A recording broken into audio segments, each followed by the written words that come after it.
Welcome to our Smartboard solution. Our Smartboard offers a seamless conversational way of interacting with Published. There's no need to follow strict prompts or commands. Simply talk to Published as if you're talking on a messenger. Using the text box at the bottom of the page, you can type any command, whether a question or a request. If you're unsure where to get started, you don't have to worry. We've placed some example prompts for you to try out.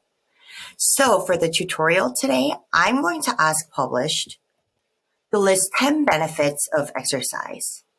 And if I press enter, in just a few seconds, we have a full list in front of us.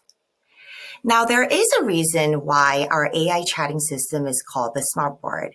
As you can see, we offer a split screen so then you can compile chatting outputs as you go into this editable page.